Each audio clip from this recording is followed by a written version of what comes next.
Impor ilegal telah menjadi masalah serius yang terus menghantui perekonomian Indonesia. Barang-barang yang masuk tanpa izin resmi, tanpa membayar pajak, dan tanpa memenuhi standar yang berlaku, membawa dampak besar bagi negara dan masyarakat.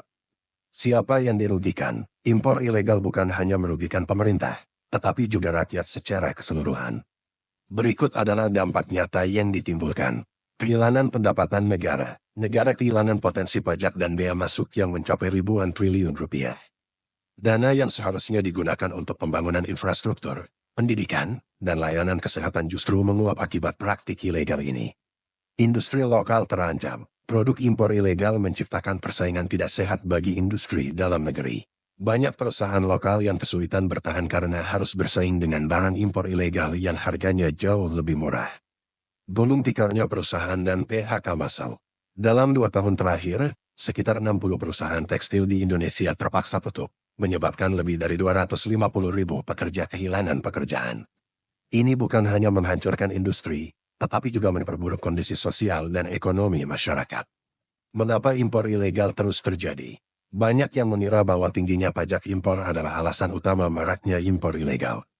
Namun, kenyataannya, ada beberapa faktor lain yang lebih mempengaruhi, di antaranya.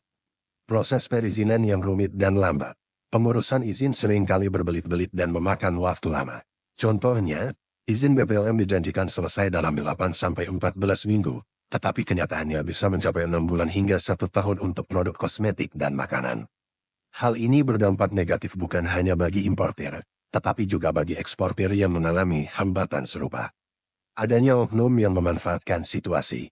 Banyak oknum yang dengan sengaja memperlambat perizinan agar dapat meminta uang tambahan untuk mempercepat prosesnya.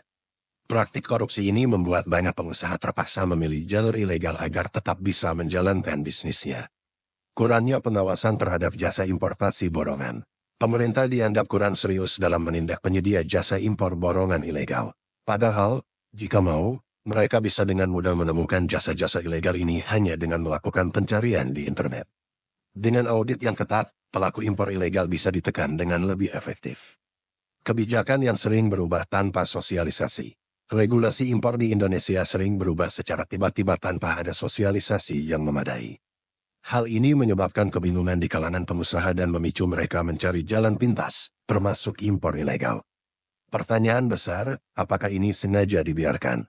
Banyak yang bertanya-tanya, apakah perizinan yang sulit ini memang sengaja dibuat agar impor borongan tetap berjalan dan oknum bisa menikmati keuntungan ilegal?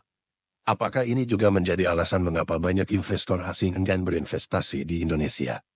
Jika persoalan ini tidak segera ditangani, bukan tidak mungkin kepercayaan investor semakin menurun, menyebabkan kerugian jangka panjang bagi perekonomian Indonesia.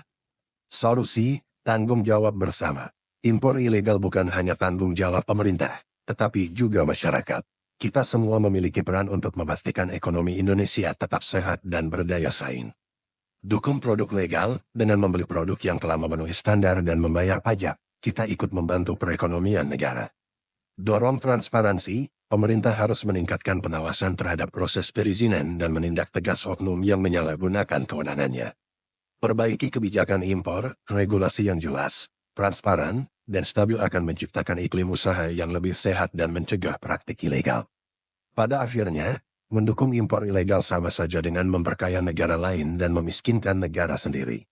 Uang yang seharusnya berputar di dalam negeri justru mengalir keluar, meninggalkan industri dalam negeri dalam kondisi sekarat.